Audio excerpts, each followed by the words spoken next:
받았고요. MBC 라디오에서 FM 영화음악 만들고 있는 김세윤입니다. 반갑습니다. 네, 안녕하세요. 허정우입니다. 반갑습니다.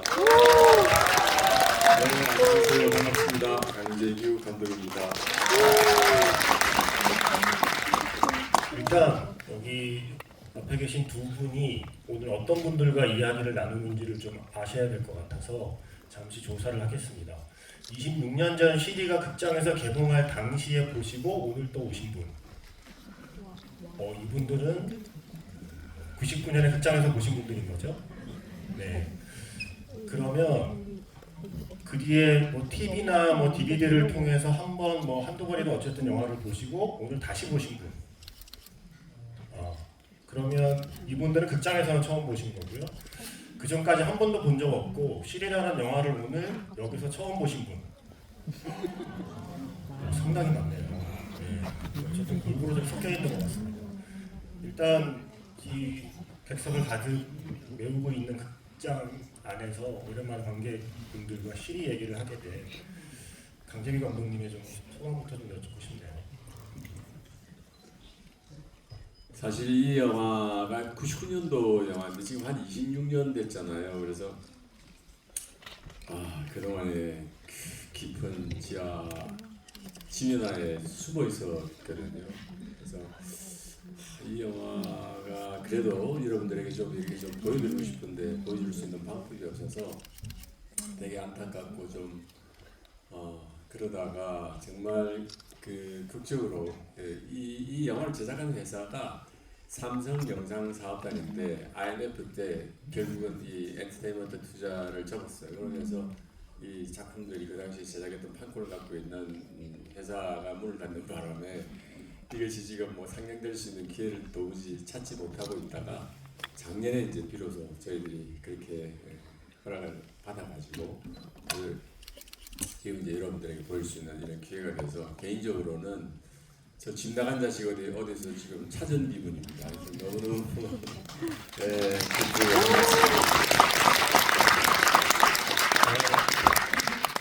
오늘은 하정우 감독님이라고 제가 부르겠습니다. 이제 뭐 우리의 개봉을 앞두고 있기 때문에. 네.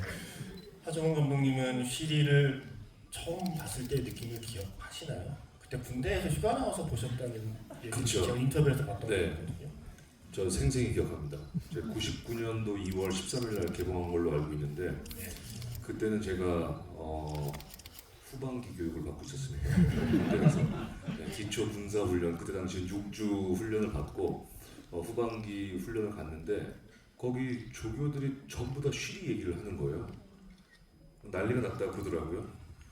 뭐 전공자 입장에서는 너무나 궁금했었고 너무너무 보고 싶은 거예요. 도대체 무슨 영화이길래 이렇게 세상이 다 막 천지개벽이 일어난 것처럼. 그래서 이제 일병 정기후가 나가서 비디오 테이프로 빌려왔습니다. 그때 비디오였잖아요, 감독님. 그렇죠? 그러니까 이게 그 당시에 시리가 얼마나 큰 사랑을 받았는지로 단적으로 증명이 되는 게 휴가 나온 군인이 또 군복 입은 사람들이 나오는 영화를 보는 게 쉽지는 않다고 생각하거든요.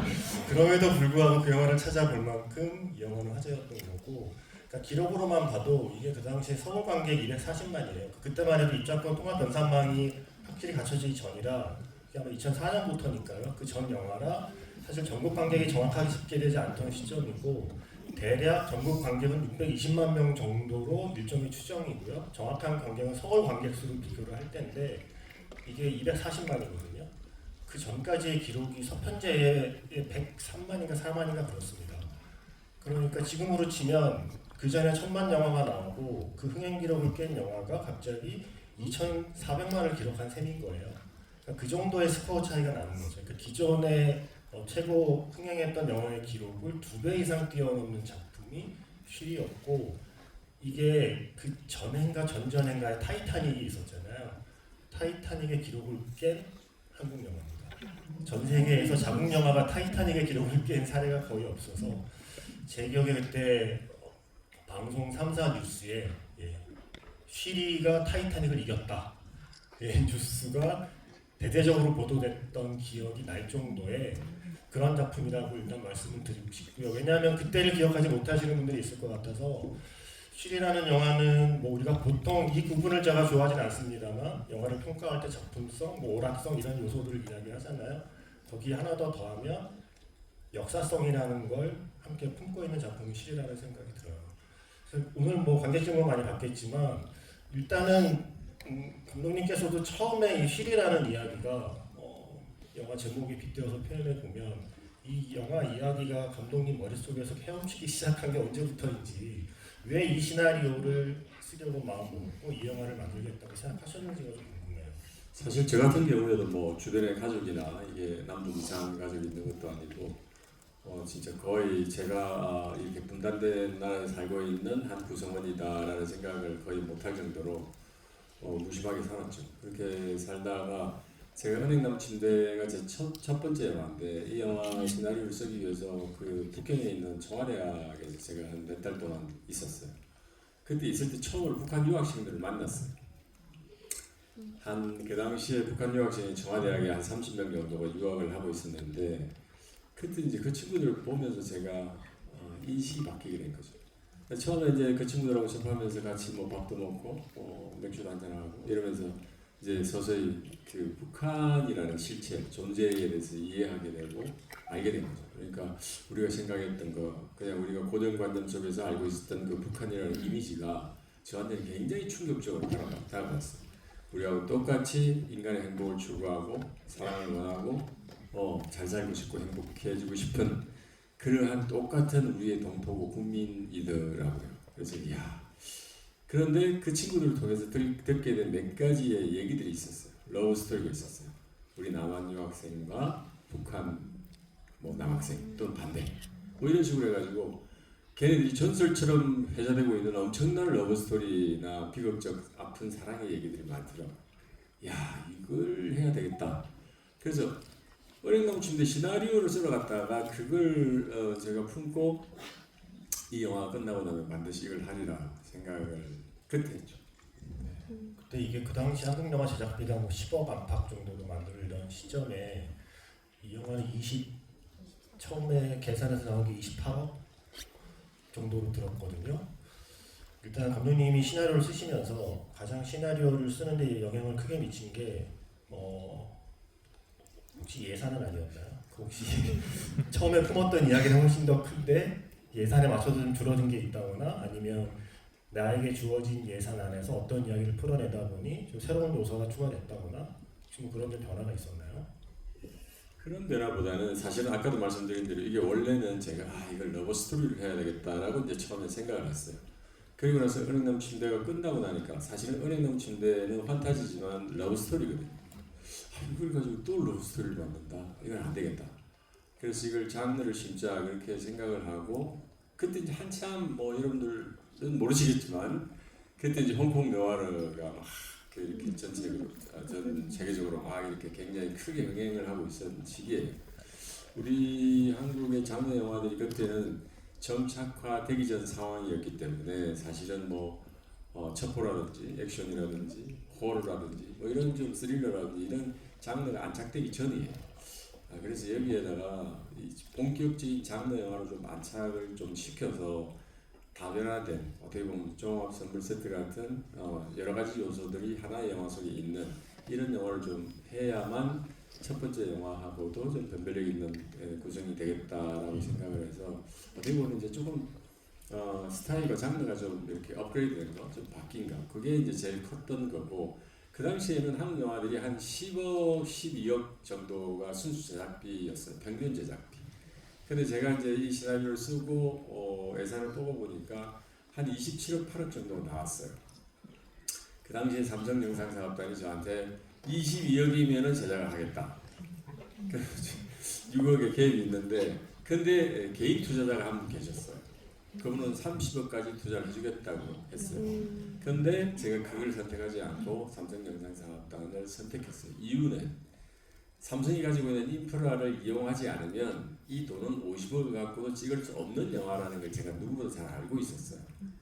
그래서 이건 22억을 받더라도 삼성과 같이 해야 되겠다고 해서 여러분들 영화 속에 나오는 굉장히 많은 장소들이 삼성과 연동되어 있는 장소입니다. 주방 총격신 그것도 삼성전자의 수원 공장 그 주방이고요. 그것도 시작해서 뭐 시가전 외에 백화점 몰 같은 데서 뭐 총격이나 상황이 벌어지는 거 전부 다 삼성 플라자고 다 삼성입니다. 그래서 그런 도움이 있었기 때문에 가능했던 거죠. 그게 명절 연휴를 이용해서 찍으신 거죠? 저 주방 총격신이어서. 네. 딱 그 추석 때, 추석 때 모두가 휴가 가고 비어 있는 그 시간 안에 예전 인터뷰 보면 52시간 동안 안 주무시고 촬영만 했다는 인터뷰를 할 정도로 주어진 상황 안에서 이제 그 장면을 찍어야 했던 거고요. 거기 보시면 이제 수많은 식재료가 이제 산화해 가죠. 이제 실제로 거기에 이제 있던 그들이 사용하던 구내식당이었고요.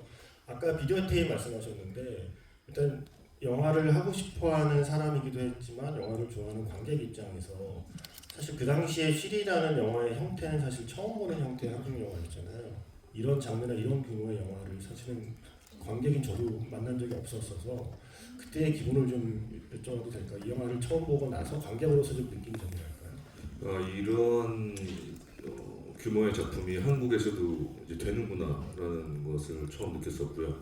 무엇보다 이 총격신 같은 경우는 그 전에 보지도 못했던 굉장히 큰 규모의 총격신이었고 사실 쉬리가 처음으로 이 총기에 대해서 굉장히 그 고증을 통해서 굉장히 다양한 총기들이 이제 소개가 됐는데 아마도 그 총기를 사용한 액션 씬도 아마 처음으로 이렇게 멋지게 디자인이 된 작품이기도 하지만 그 안에 배우들이 캐릭터들이 들고 나오는 총기마저도 굉장히 다양한 그런 것들을 만날 수 있어서 굉장히 의미 있는 작품이 아니었나라는 생각이 듭니다. 또한 이 OST가 굉장히 유명하잖아요. 네. When I Dream. 네, 그것이 참 아까 감독님께서 말씀하셨던 것처럼 이 영화의 처음 시작을 로맨스로 시작을 한 그것이 그 OST의 선택에서 느껴지는 부분인 것 같아요. 그것도 옛날 얘기하면 안 되는데 저 예전에 지하철에서 뭘 많이 파셨어요. 그때 지하철에서 혹시 CD도 팔았던 거 기억하세요? 네, 지하철에 스피커를 끌고 들어오시고 이렇게 유명한 많은 팝송을 이 한 장의 CD에 담아서 싸게 판다고 아저씨가 CD를 파신 적이 있거든요. 그때 틀었던 노래가 When I Dream이에요. When I Dream을 크게 틀어놓고 When I Dream을 비롯한 뭐 100곡이 담겨있는 CD를 팔았을 만큼 그 당시 한국인이 사랑하는 팝송을 상징하는 노래이기도 했고 캐럴키드가 그것 때문에 갑자기 한국에 와서 TV 방송에 나오기도 했고요. 근데 감독님 애초에 쓰시고 싶었던 노래는 머라이어 캐리 노래였다고 어디서 잡은 것 같은데 어떻게 캐럴키드 노래를 최종적으로 고르시게 된 과정이 있나요? 사실 뭐 여러분들도 느끼시겠지만 결국은 이 두 사람의 사랑의 매개를 엮어주는 뭐 어떤 음악이 가장 좋을까 그래서 오리지널로 곡을 만들까 아니면 기존 곡 중에 선택을 할까 막 너무너무 생각이 많았어요. 근데 이제 제가 음악 감독에게 한 20곡 정도를 셀렉트를 좀 해달라. 내가 생각하고 있던 것 있지만 그거 말고 내가 생각하는 말고 그래서 그 CD를 한 20개를 갖고 왔어요. 근데 그때에 제 지인 우리 예전에 열심히 활동을 했던 우리 배우 조선묵 배우라는 분이 계세요. 그래서 혹시 계신가요 지금? 오늘 오셨어요? 안 오셨나 보다. 어쨌든 그래서 그분이 그 편집하는데 오셔가지고 구경하고 있다가 여기에 너무 엔딩과 이 작품 전체 분위기에 맞는 노래가 있다고 그래서 뭐냐 그랬더니 When I Dream이래요. 근데 When I Dream 제가 물론 알고는 있었지만 그 곡을 여기에 쓰겠다는 생각 못했어요. 그리고 나서 오케이 들어봤는데 너무 좋은 거예요. 근데 우리 또 음악 감독이 CD 20장 중에서 이렇게 체크를 해가지고 한 10곡 정도를 또 선정을 한 거예요. 그 중에 When I Dream 또 들어있었어요. 그래서 이거 운명이구나. When I Dream을 쓰자 이렇게 된 거죠. 충격적인 얘기는 진짜 감독님이 할 말씀이 많았을 것 같아요. 사실 아까 저도 영화 보면서 느낀 게 요즘에도 한국 영화에서 이 정도의 규모의 총격전을 보기가 사실 쉽지 않거든요. 지금도 사실 한국 영화에서 이 정도 규모의 총격전을 잘 볼 수 없는데 99년에는 사실 정말 그 전에 없던 시도였고 그렇다면 새로운 루트와 새로운 시도 또 새로운 시행착오들이 있었을 것 같거든요. 제가 듣기로는 이게 총기가 국내에 들어오는 과정부터도 쉽지 않았다는 얘기를 들었는데 총격전 촬영은 어땠나요? 이 총기가 지금 너무 이제 저희 한국 영화에 보편화되어 있기 때문에 아무 문제가 안 됐는데 그 당시에는 이렇게 대규모의 총기를 당연히 뭐 한국에는 없고요. 그러니까 외국에서 총기를 전문으로 렌탈하는 업체에서 이제 이걸 대여를 해와서 해야 되는데 우리 이 아시아 쪽에서는 홍콩에 있고요. 그 외에는 미국이 제일 크게 있는데 홍콩에 갔어요. 홍콩에 가서 총기를 봤는데 일단 고장률이 너무 높아요. 그러니까 이게 관리가 좀 미숙해가지고 그다음에 걔네들이 그 대부분 뭐 앞에 저희들이 이제 보면 그게 실탄이거든요. 실탄인데 실탄 앞에 있는 단두를 뺀 거예요. 뒤에 이제 화약은 들어있는데 그 화약을 전체를 다 넣으면 너무너무 소리가 크고 불꽃이 너무 많이 나와서 굉장히 위험하거든요. 그래서 저희들 한 하프 절반 정도만 화약을 채워서 이제 그걸 실질적으로 쏘는데 그래서 도무지 가격은 좀 저렴하고 그런데도 조금 안 되겠다 해서 이제 깁슨사라는 헐리우드 영화를 가장 많이 총기 대여를 하고 있는 회사와 접촉을 해가지고 하는데 결국 그 당시 좀 되게 슬펐던 것은 우리가 총기 대여 금액이 제 기억으로는 한 2억 정도 된 걸로 알고 있는데 그 당시 돈으로 근데 2억 5천인가 거의 3억 정도를 디파짓을 하라는 거예요. 그래서 저희들이 제작비가 그 돈을 매덕을 디파짓하고 나면 저희들이 제작비가 없는데 그 이유가 뭐냐 우리가 니네들 총을 빌려가지고 렌탈을 해가지고 돈을 다 일시불로 완납을 하는데 왜 그러냐 그랬더니 자기들이 생각할 때는 한국을 믿을 수 없는 국가라고 생각하는 거예요. 크레딧이 없고 한국이 이 총을 우리한테 다시 반납해 줄 거라는 개런티가 없기 때문에 믿을 수 없는 나라다. 그래서 니네들은 보험을 들어야 되고 그 다음에 돈도 디파짓을 해야 된다. 그래서 그 당시에 30만 불 가까운 돈이 그것 때문에 묶여 있었어요. 그때만 해도 그 정도로 한국에 대한 미국의 인식, 그 전 세계가 한국에 대해서 갖고 있는 어떤 신뢰도 모든 부분들이 지금하고 비교하면 너무너무 큰 차이가 있는 거죠. 자, 배우 얘기를 안 할 수가 없습니다. 이거는 일단 하정우 감독님의 느낌을 좀 여쭤보고 싶어요. 정말 그 선배들의 젊은 시절 모습을 이 영화에서 볼 수 있는 거잖아요. 한석규, 최민식, 송강호, 김윤진, 박용우 어떠셨나요? 이 영화 속의 배우분들의 모습을 보면 어떤 생각이 드시나요? 일단 제가 군대를 그때 안 가더라면 저도 오디션을 봤었겠죠. 그래서 황정민 형이나 이종혁 마지막 역할 네, 그런 뭐 대원들 중에 한 명은 제가 아마 껴있지 않았을까 그죠? 네. 라는 생각이 듭니다.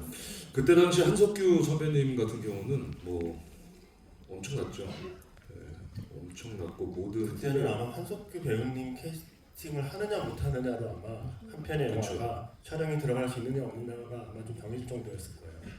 네, 그 영화를 보고 나서 뭐 역시나 명불허전이시죠. 너무나 훌륭한 선배 배우님이시고 저는 그때 제 대학생 신분이었기 때문에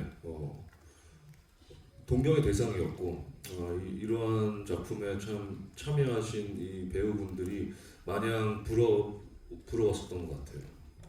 근데 저는 또 궁금하게 감동이 많대요. 원래 이게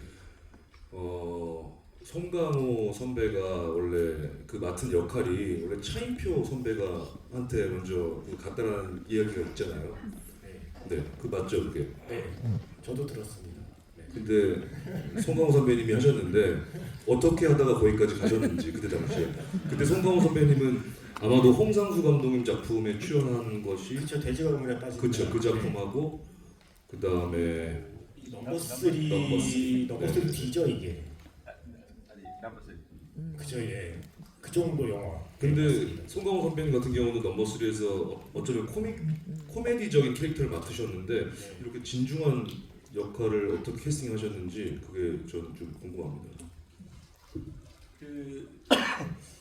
저는 넘버 3라는 영화를 보고 굉장히 충격을 먹었었어요. 그 당시에 대한민국은 이상한 이런 배우가 결정을 한 거예요. 이름을 보니까 송강호야. 근데 송강호 연기를 보니까 야, 이 친구는 진짜 서프라이즈다. 이거 어떻게 그 당시에 한국 영화의 어떤 배우상을 생각할 때는 약간 돌연변이 같은 느낌이 좀 있었어요.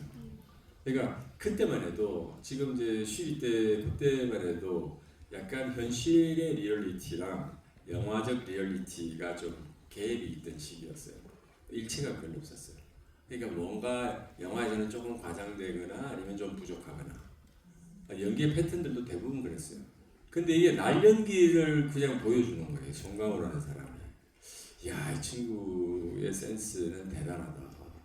앞으로 큰 배우가 될 것 같다. 그래서 그런 생각 정도는 갖고 있었지만 이게 그 당시에는 대작이고 신인들을 쓰기가 조금 불편한 부분도 분명히 있었는데 좀 주변에서 또 그 당시에 그 한석규 씨의 형님이 매니지먼트를 같이 보고 계셨는데 또 그분도 또 용기를 주시고 그리고 최민식 씨도 뭐 이렇게 있으니까 오히려 신선하게 이렇게 조금 어차피 강 감독이 굉장히 지금 애착을 갖고 좋아하는 배우니까 장점이 있지 않을까, 서로가 힘을 합하면 시너지를 낼 수 있지 않을까, 그렇게 용기를 받고 그렇게 캐스팅을 했었죠. 우리가 보통 이제 그런 좀 상상을 하게 되잖아요. 만약에 이 영화를 지금 다시 만들게 된다면 뭐 리부트를 하든 리메이크를 하든 새로운 배우를 캐스팅해서 시리를 찍는다고 그러면 그럼 감독님의 선택은 어떨까에 대한 상상들을 좀 하게 되고, 만약에 그 하정우 배우 입장에서 내가 이 영화에 합류하게 된다면 내가 고를 수 있다면 이 역할을 하고 싶다거나 아니면 감독님 하정우 배우를 쓴다면 이 영화에서 하정우에게는 이 역할을 맡기고 싶다거나 혹시 뭐 그런 상상을 저희는 좀 해보게 되거든요. 네, 두 분은 어떠십니까? 저는 최민식 선배님이 맡은 역할을 하고 싶어요. 네. 이렇게 배우가 이야기하면 감독님은 뭐라고 대답하시겠어요? 근데 참그 우리 하 배우가 옆에 있어서가 아니고 우리 이제 감독들의 시선으로 보면 이 연기자들을 볼 때 이 사람의 그러니까 몇 가지 색깔을 가지고 있는가를 유심히 봐요. 그러니까 근데 이제 하정우 배우 겸 감독이 가지고 있는 빛깔이 제가 볼 때는 우리나라의 배우들 중에서 가장 여러 가지의 색깔을 갖고 있고 그런 것들을 표현하고 소화해낼 수 있는 몇 안 되는 배우지 않나 이런 생각을 해요.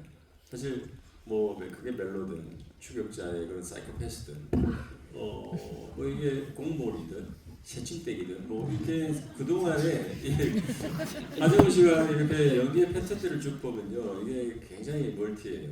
그래서 제가 볼 때는 유준 역할도 굉장히 새콤하게 잘 했을 것 같고 당연히 이제 박무영 역할도 그런 존재감이나 그리고 그런 느낌들을 갖고 충분히 훌륭하게 해내지 않았을까 생각합니다. 아니, 하나 정도만 질문 드리고 이제 그 관객분들 질문 받을게요. 지금 봐도 저 축구장 장면 어떻게 찍었나 싶거든요. 그거 엄청나게 고생하셨을 것 같은데 아마 최용수 선수는 본인이 이 영화 나온 걸 알고 계실까요? 극장에서 보니까 더 크게 보이겠네요. 이게 실제 경기 장면에서 협조를 구하고 촬영을 하신 건가요? 아니면 일종의 도둑 촬영인가요? 어떻게 촬영을 하신 걸까요? 저 많은 인원을 어떻게 통제하신 걸까요? 사실은 요즘 같으면은 뭐 저는 도둑 촬영은 불가능하죠. 뭐. 근데 그 시대 때는 그렇게 했어요. 일단 대한축구협회가 촬영을 허가해 주질 않았어요. 이거 왜냐하면 중계권 때문에.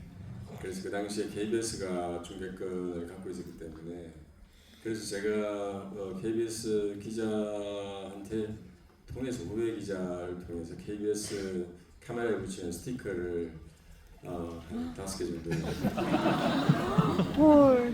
예. 이제는 말할 수 있다. 이제는 말할 수 있는 이게 지금 세월이 많이 지났으니까. 그래서 그걸 우리 촬영 카메라에 우리가 촬영 카메라를 세 대를 갖고 들어가서 찍었는데 원래 갖고 KBS를 붙이고 들어가서 찍고 한석규 씨하고 저는 화장실 앞에 숨어 있다가 경기가 진행 중일 때에 살짝 나가서 동선만 설명해주고 다시 들어왔다가 카메라가 세팅이 끝나면 다시 살짝 가서 저는 한석규 씨 뒤에 있다가 스타트 사인만 주고 저는 등 돌려서 나가고 하여튼 뭐 007 작전을 했습니다. 그때 지금 생각하면 참 거짓말 같은 현실이었던 것 같아요. 왜냐하면 저게 어떻게 저런 영화를 22억, 23억 아무리 1999년도지만 절대 불가능합니다. 찍을 수 없습니다.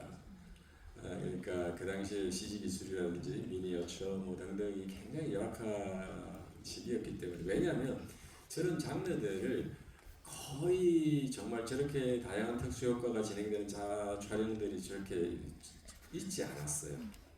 네, 저렇게 한꺼번에 한 영화를 통해서 통째로 실험하고 실용하고 쏟아부은 영화가 어떻게 보면 첫 영화였기 때문에 많이 부족함이 있죠. 그럼에도 불구하고 그 당시에 뭐 특수효과를 비롯한 사운드들도 한국에 소리가 없어가지고 전부 미국 가서 다 갖고 온 거예요.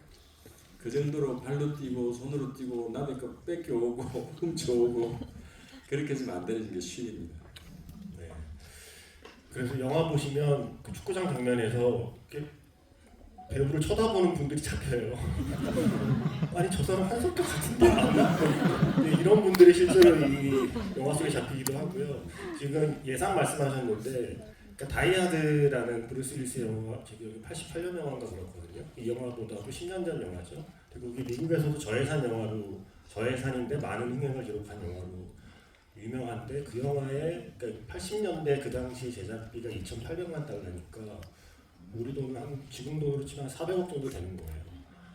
그러니까 다이아드보다도 훨씬 많은 충격전이 나오는 이 영화를 30억이 안 되는 돈에 찍은 걸 생각해 보면 그게 사실은 가능하지 않은 걸 가능하게 해냈던 99년도에 쉔이라는 영화가 있었기 때문에 저는 무슨 생각을 하냐면 쉔이라는 영화는 영화판을 영화 산업으로 만든 영화라고 생각해요. 그러니까 그 전에 한국의 영화판은 물론 있었지만 산업이란 이름을 붙이기 힘든 영화판이었다면 비로소 한국의 영화 산업이라는 말을 붙일 수 있는 시작점이 저는 쉔이가 갖고 있는 어떤 역사적인 의미가 아닌가라는 생각을 이번에 다시 보면서 또 영화를 보면서 그 생각을 하게 됐습니다. 자 이제 노래 기다리셨네요. 네. 질문 있으신 분 손 들어주시면 기회를 드리겠습니다. 지금 마이크 어디 있죠? 네. 그쪽 여기 앞에 앞에 분끼 계신 분.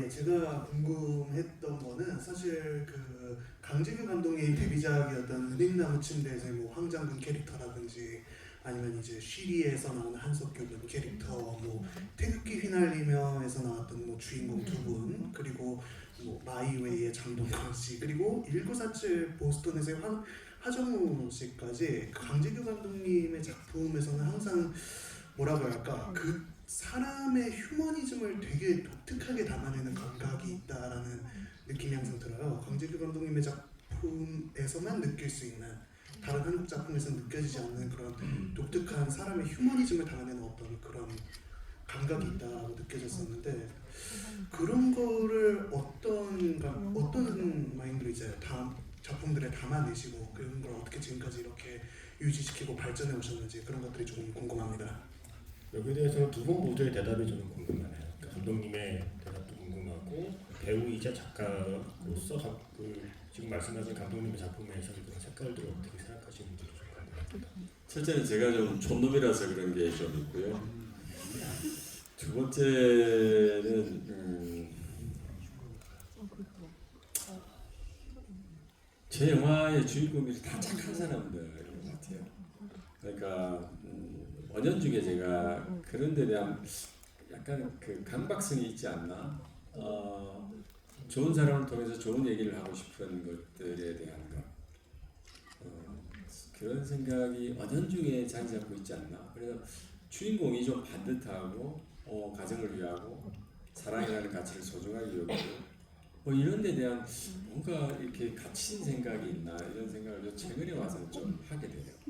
그래서 물론 지금까지 표현해왔던 많은 인간들의 군상들이 저는 우리가 살아가면서 내 이웃이고 내 가족이고 소중한 사랑이라는 가치를 잘 일깨우고 있기 때문에 저 나름대로는 시기적절했고 제 마음속에 있는 인물들이 그려진 것이기 때문에 충분히 만족합니다. 그런데 그래서 그런지 최근에는 조금 뭔가 이렇게 박자가 빗나간 사람, 엇나간 사람, 배드가이 뭐 이런 그런 거 악당 이런 것들이 요즘 좀 이렇게 새록새록 좀 재미가 있습니다. 그래서 지금 준비하고 있는 뭐 다음 거는 조금 이렇게 이제 나쁜 인간들이 주인공인 영화라서 이제 우리 하정우 씨 나온 뭐 범죄와의 전쟁 이런 것들 보면 착한 사람이 하나도 없잖아요. 다 나쁜 인간들이야. 깡패에 뭐 억지로 뭐 해가지고 뭐 아들 뭐 검사 판사 만들고 뭐 이런 얘기인데, 근데 이제 그게 나뿐이 아니라 그런 이야기들을 통해서 옳고 바른 얘기를 또 충분히 할 수 있잖아요. 그래서 이제 조금 그런 쪽에 요즘 좀 관심 갖고 있습니다. 나쁜 사람들이 나오는 영화에 출연도 하고 착한 사람이 나오는 영화에 출연도 하셨던 하정우 배우가 생각하는 강재규 감독님 영화 속 어떤 캐릭터나 사람의 특징이랄까요? 네. 그건 아마도 감독님께서 좋은 분이셔서 그런 게 아닌가.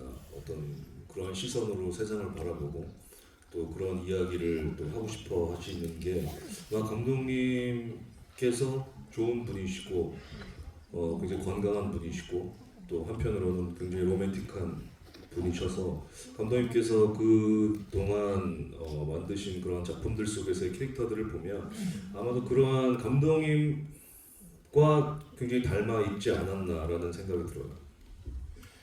보통 감독님이 현장에서 좋은 사람이기는 쉽지 않지 않나요? 근데 좋은 분이세요? 심지어는 현장에서도 굉장히 큰 소리 안 내시고. 네. 자, 또 다음 질문 손 들어 주시면 저기 뒤쪽에 계신 분하고 이제 이쪽 가운데로 넘어올게요. 네. 네. 네, 그분이. 네. 오늘 영화 처음 봤는데 너무 진짜 대박, 너무 최고고 제가 궁금한 점은 그 총격신 말고 그 맨 처음에 폭탄이 터지는 그 고층 건물 폭파신을 어떻게 찍으셨는지 좀 궁금합니다. 당시 뭐 CG나 아니면 모형 이런 걸 썼는지 그게 좀 궁금하더라고요. 그게 잠실의 골드타운과 그 빌딩 옥상 터지는 그거 말씀하시는 것 같습니다. 네. 감사합니다.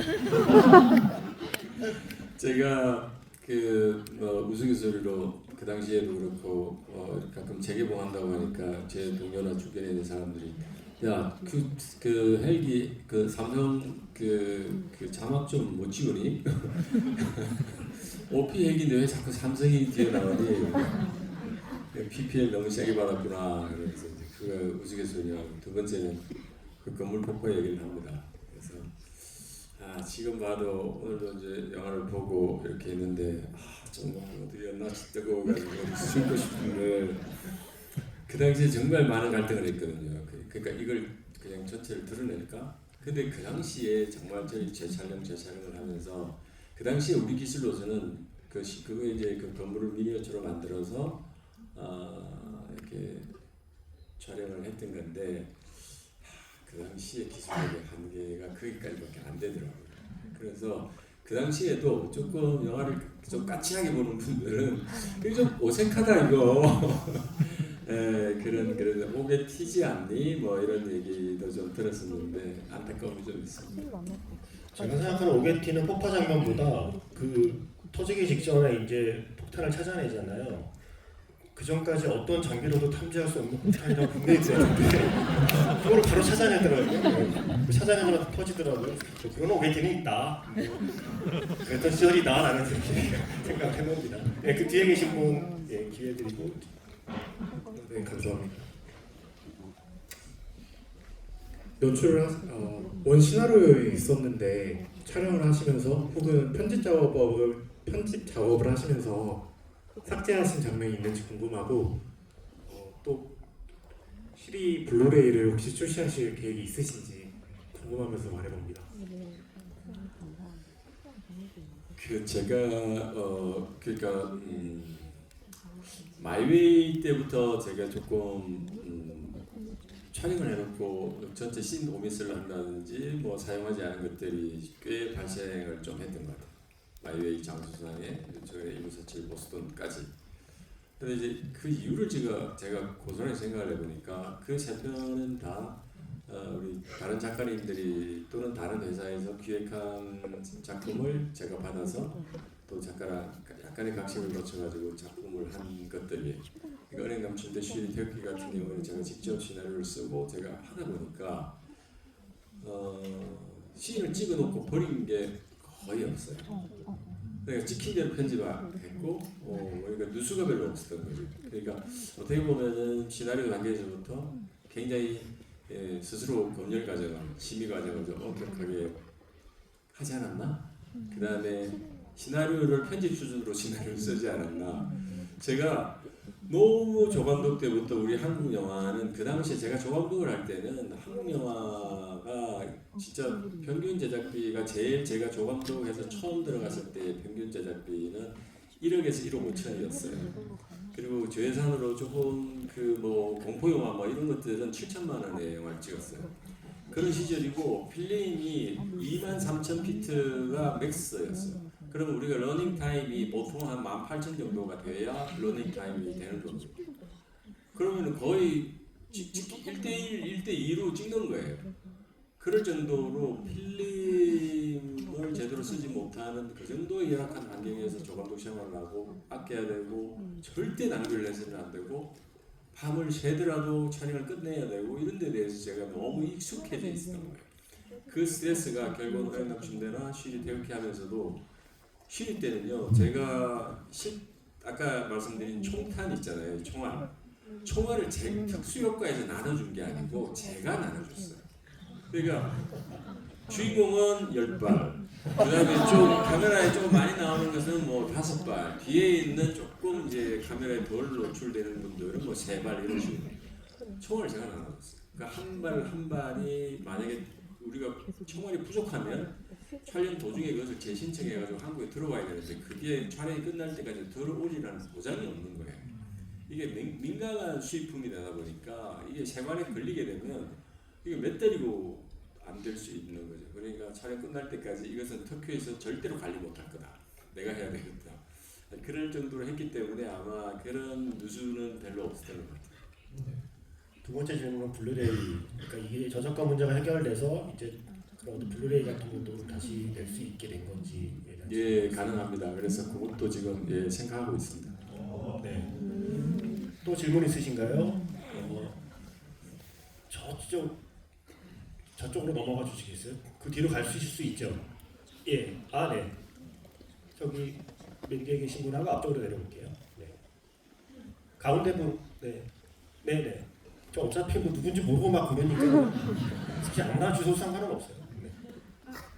사실 얼마 전에 기사에서 후속작이 나올 수도 있다는 뭐 그런 기사를 제가 읽었는데 만약 후속작을 만드시게 되신다면 후속작 내용은 어떤지도 좀 궁금하고 주인공은 그대로 유주원인지도 좀 궁금합니다. 아니 뭐 이게 워낙 이제 뭐 히트한 영화들은 대부분 후속작들을 많이 하잖아요. 특히 헐리우드는 그 프랜차이즈를 계속 하는 것이 또 미덕이기도 하고 관객들에 대한 서비스이기도 하기 때문에 계속해서 하는데 저는 뭐 왠지 쉬리가 가지고 있는 상징성 때문에 하고 싶지가 않았어요. 이걸 제가 2편을 1편보다 더 잘 만들 수 있다는 보장도 없고 그렇게 해서 그 이미지가 상실되면 어떡하나 이런 생각들 때문에 굉장히 안 했는데 사실 이 영화가 다른 나라에서도 크게 성공을 했지만 특히 일본에서는 굉장히 큰 성공을 했어요. 그래서 일본에서 너무너무 많이 제안이 들어오는 거예요. 계속해서. 그리고 이제 지금은 이미 26년이 지났는데도 작년에 일본에서 이 시리를 재개봉을 했어요. 근데 그쪽에서도 계속 이제 질문이 나오는 거예요. 왜 속편 안 하냐? 탑건은 30년이 지났는데. 그래서 저도 일단 머릿속에서는 과연 만약에 속편을 한다면 과연 어떤 내용들로 할 수 있을까? 그래서 관객들이 정말 실망하지 않는 그 무엇을 뭔가 내가 내어줄 수 있을까? 네, 그런 것들을 지금 뭐 작가하고 그냥 이렇게 지금 벌써 한 2년째 그냥 뭐 계속 만지고는 있는데 제가 마음에 안 들면 뭐 안 만들 거고요. 뭔가 이 정도면은 정말 굉장히 좀 참신한 아이디어다라는 생각이 들면 또 만들 수도 있겠죠. 자, 다음 질문은 여기 앞쪽 가운데로 내려오겠습니다. 네. 저기 정 가운데 계신 분 아까부터 손을 들어서 일단 그분 예 여기요. 네 맞습니다. 네. 일단 저는 이 영화가 만들어지기 10년 전에 태어났는데요. 그러니까 영화가 나오기도 전 영화가 제가 태어나기 10년 전에 나와서 영화를 오늘 처음 보는데 이렇게 좋은 작품 만들어주신 감독님께 정말 감사드립니다. 제가 궁금했던 거는 아무래도 학생이다 보니까 예체능에 대한 환상이 있어요. 영화를 찍으시면서 30년이 지난 지금도 약간 마음속에 남는 그런 장면들이 있을까요?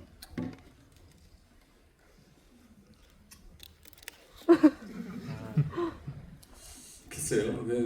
그 대부분의 감독들은 이게 하나부터 열까지 소중하지 않은 것들이 별로 없어서 특별히 막 어떤 장면을 생각하는 것은 쉽지가 않은데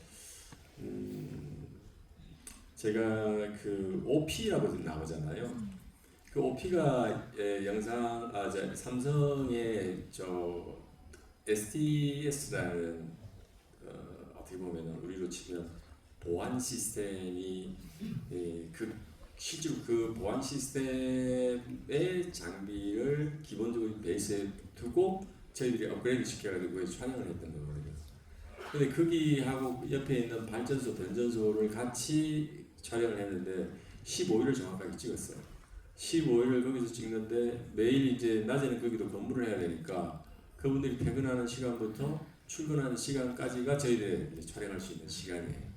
그래서 낮밤에 바뀌어가지고 15일을 찍는데 그때는 제가 담배를 필 때예요. 근데 그 속에서는 절대 담배를 필 수가 없어요. 그러니까 촬영은 계속해서 찍어야 되는데 담배를 못 피니까 죽을 것 같은 거예요. 그래서 이제 중간에 휴식 시간 잠깐 브레이크 타임에 나오면 앞에 나와서 우리 배우들하고 같이 이제 담배 한 피는 거예요. 그때가 너무 행복한 거예요. 그러면서 우리 이거 언제 끝나서 집에 가지? 우리 언제 끝나서 서울 갈 수 있는 거지? 그렇게 생각을 했던 기억들도 나고요. 하여튼 그런 고생 끝에 우리가 그 제주도 마지막에 이제 이명을 하고 바다가 장면이라든지 지금 쉬리 신라호텔에 가면 그 쉬리 벤치가 있거든요. 쉬리 가든도 있고 그래서 지금도 여러분들 혹시 신라호텔 가시면 거기서 이제 차 한잔 하실 때 그 쉬리 가든이 여전히 그 촬영한 장소 그대로 있습니다. 그래서 아마 그때 그걸 찍을 때도 너무너무 기분이 묘했어요. 너무 고생을 해가지고 너무너무 고생을 했는데 도둑 촬영부터 시작했어요. 너무 고생을 많이 했는데 거기가 거의 저희들 촬영의 거의 마지막이었거든요. 그래서 그때 바다를 보고 호텔에서 그렇게 좋은 날씨에 촬영을 하면서 이런 날도 있구나. 그러면서 그 엔딩 장면도 기억에 많이 남죠. 저 10년 전에 쉬리벤치에 가서 앉았던 사람. 쉬리벤치 앉으려고 좀 섰습니다. 거기 꽤 인기 많습니다. 또 다음 질문 있으신 분 앞쪽으로 좀 내려올까요? 여기 앞에 계신 분만 만들어서 여기 앞에 두 번째 마스크 쓰신 분 기억할게요. 네.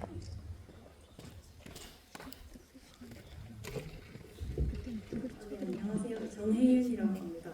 이제 저는 이 영화가 개봉될 시기쯤에 태어나서 영화관에서 보게 돼서 굉장히 영광인데 제 질문이 그렇게 정말 흡족스러운 질문 아닐지도 모르지만 처음과 끝이 수미상관 구조라고 생각했습니다. 그래서 처음에 이제 김윤진 배우가 한석규 배우에게 키싱고라미를 주면서 이 한 마리가 죽으면 똑같이 다른 한 마리도 결국은 죽게 된다라는 식으로 말을 했는데 결국은 이 김윤진 배우가 죽게 되면서 한석규 배우가 그 순간에는 정서적으로 좀 몰락을 했다고 생각했습니다.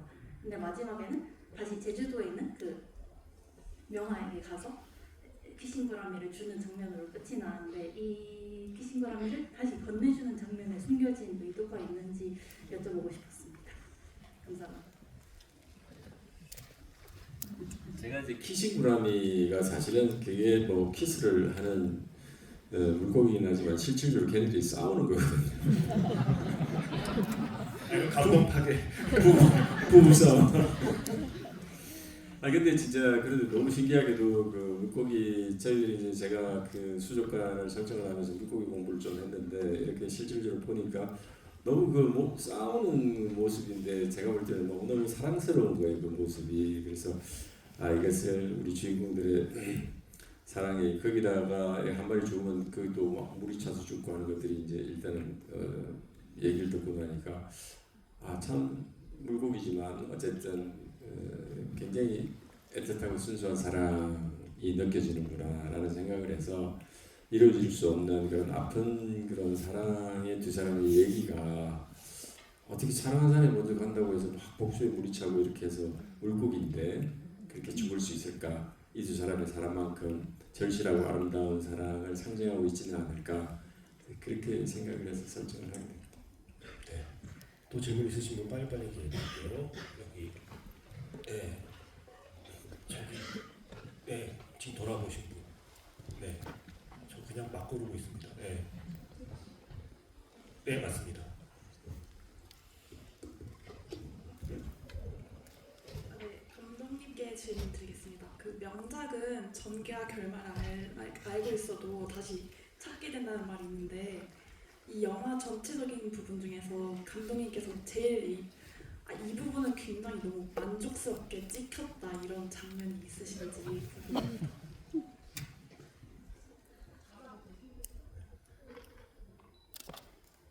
내가 찍었지만 잘 찍었다.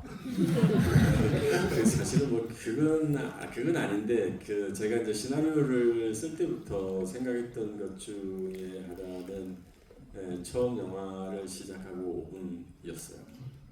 내가 이 5분을 압도하고 장악하지 않으면 관객들은 절대로 이 영화에 이끌려가지 못할 것이다라는 생각을 했어요. 그래서 어떻게 하면은 우리가 설정된 이방이라는 이 인물의 매력, 그다음에 북한이라는 특수군단의 훈련의 방식, 하나의 어떻게 보면은 기계를 만들어내는 그 과정들이 얼마만큼 리얼하고 우리에게 와닿을 수 있을까, 얼마나 극적 긴장과 재미를 줄 수 있는 그러한 구성으로, 그러한 화면으로 채울 수 있을까에 대한 생각을 좀 많이 했던 것 같아요. 그래서 저는 개인적으로는 많은 다른 부분들도 있겠지만 이 영화가 시작하고 한석규가 꿈에서 오피에서 깨는 그 순간 전까지의 시퀀스를 개인적으로 굉장히 좋아합니다.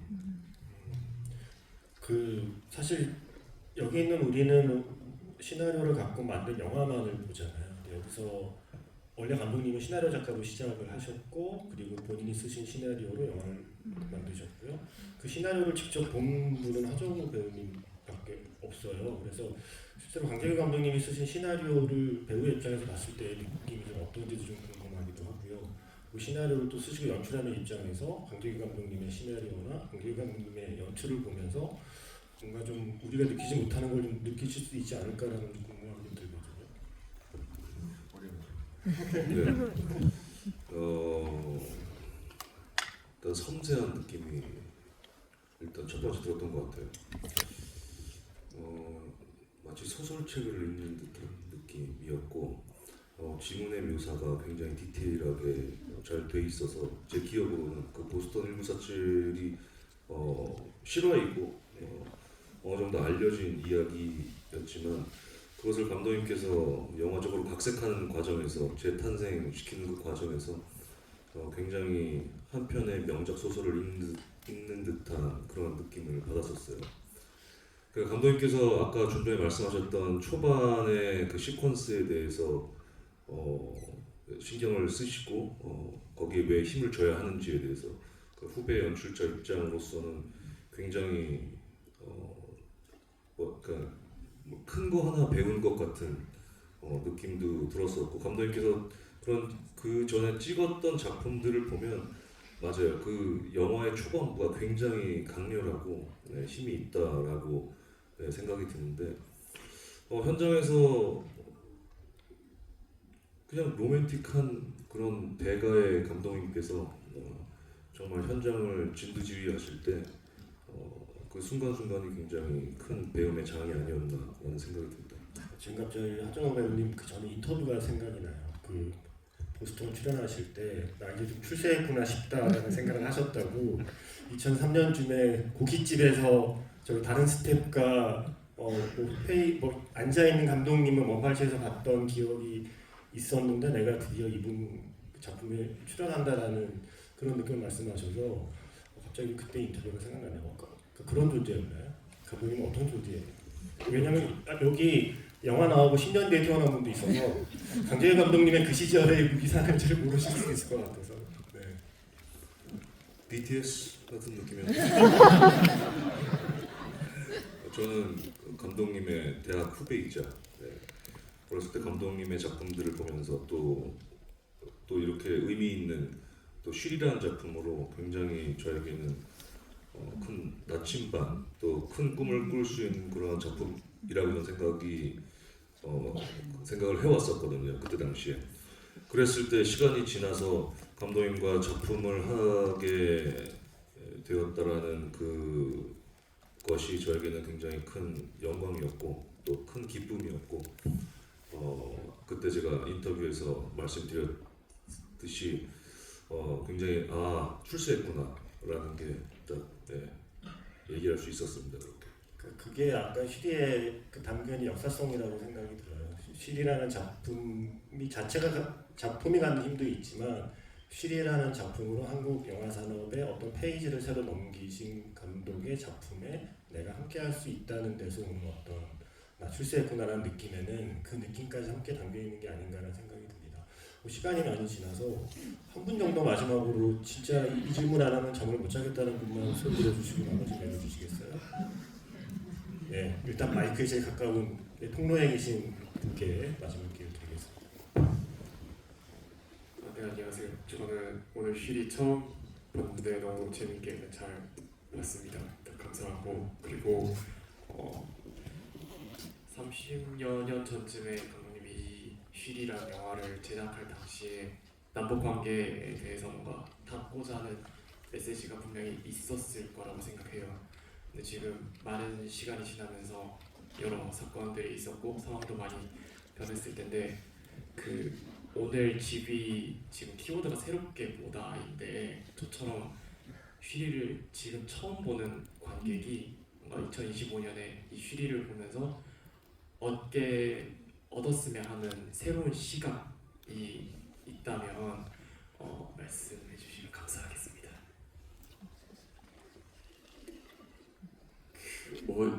많은 얘기를 하고 싶은 건 있는데요. 지금 시간 관계상 한 가지만 말씀드리면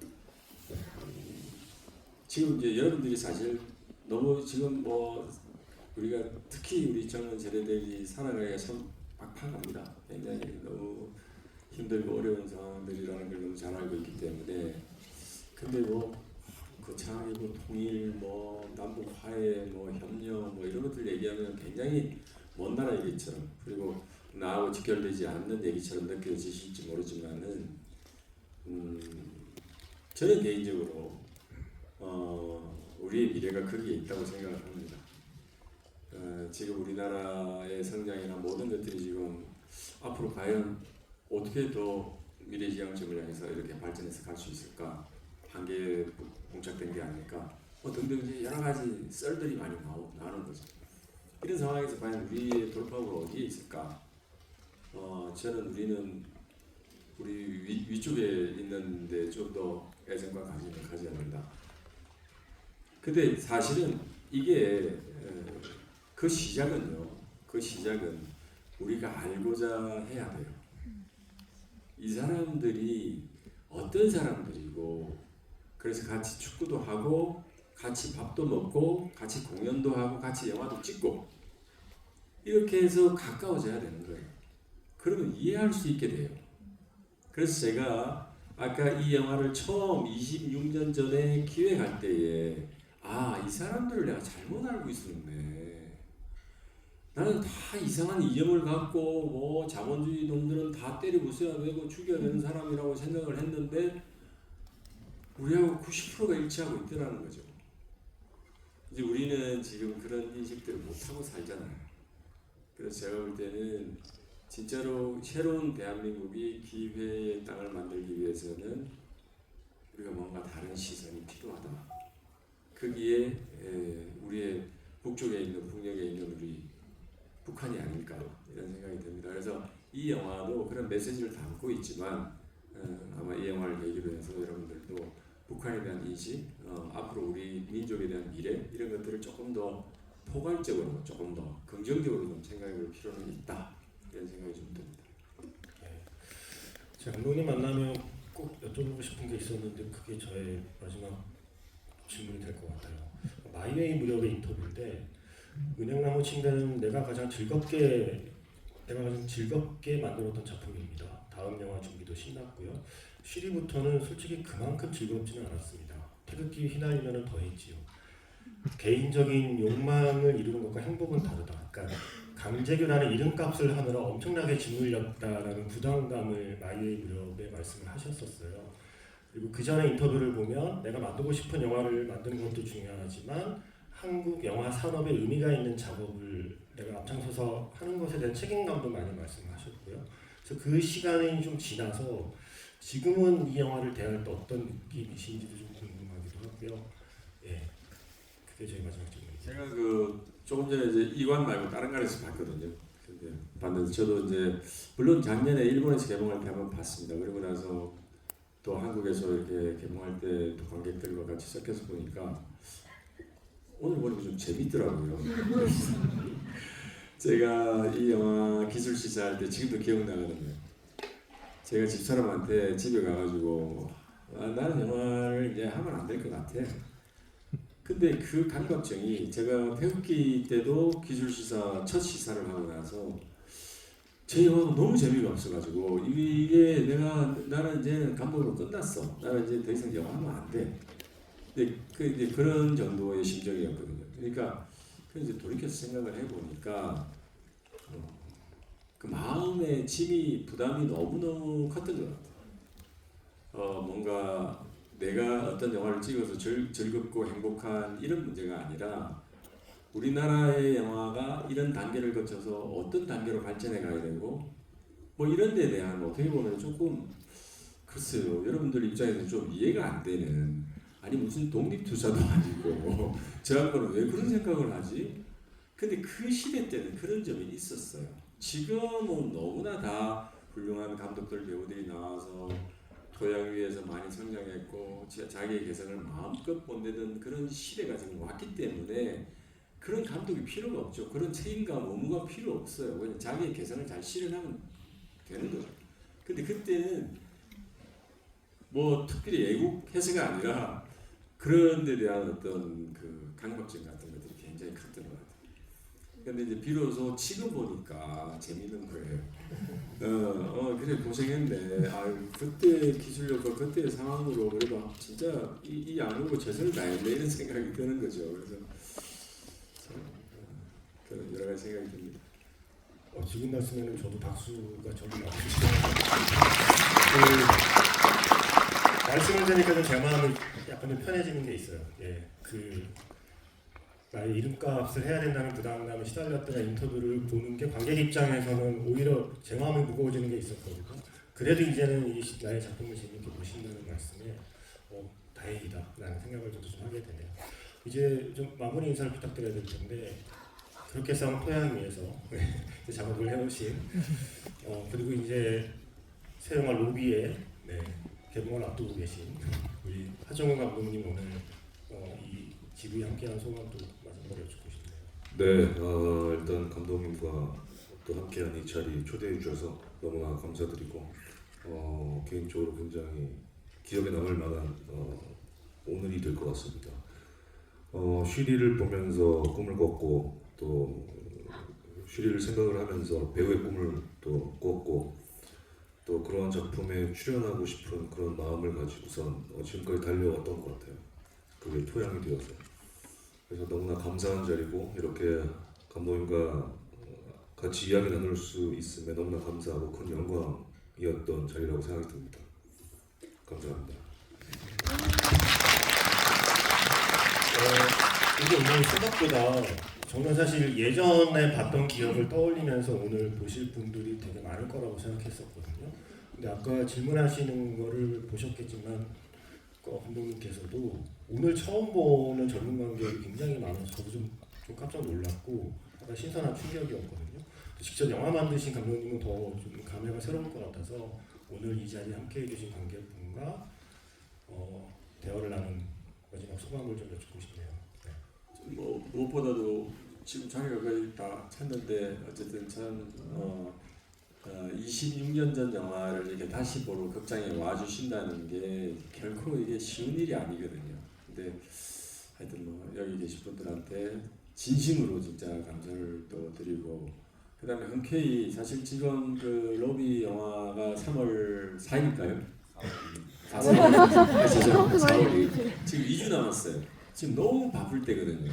근데 이렇게 또 자리를 같이 해준 우리 하정우 배우 겸 감독에게 진심으로 감사를 드리고, 여러분들에게 마지막으로 하나 부탁드리고 싶은 것은 최근에 와서 이제 어떤 여러분도 잘 아시다시피 코로나 그리고 뭐 등등 새로운 OTT 출연 이런 것들로 인해서 지금 한국 영화나 드라마가 한 3년 전 비교해 가지고는 지금 아마 전체적으로 관객 감소율, 그 다음에 드라마 제작, 한국 영화의 제작 편수가 지금 한 50% 정도로 줄었어요.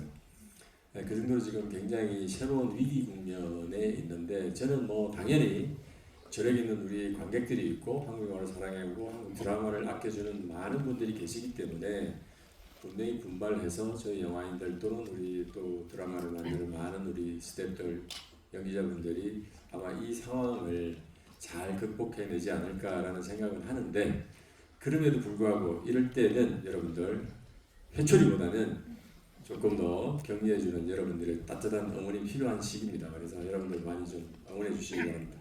고맙습니다.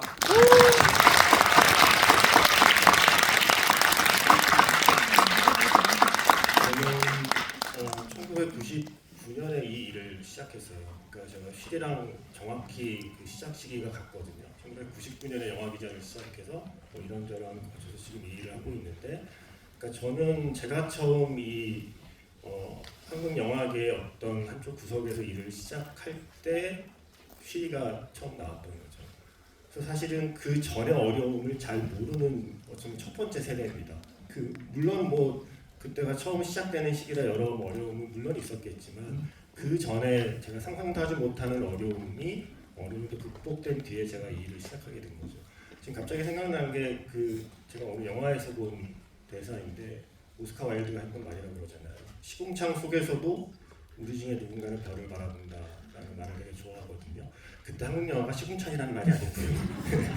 예, 비유하자면 그래도 모두가 땅만 보고 앞만 볼 때 누군가는 별을 바라봐서 이루어낸 성과들이 있잖아요. 그러한 성과들이 쌓여서 그게 지층이 되는 거고, 그게 사람들이 많이 지나가면 그 길이 단단해지는 거고요.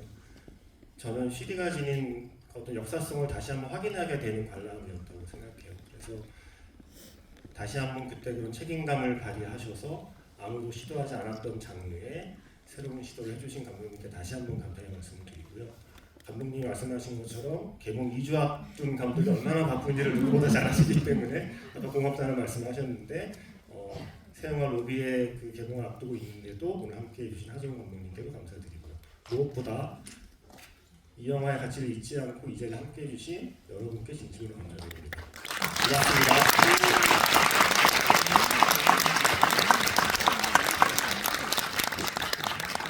다들 건강하십시오. 감사합니다.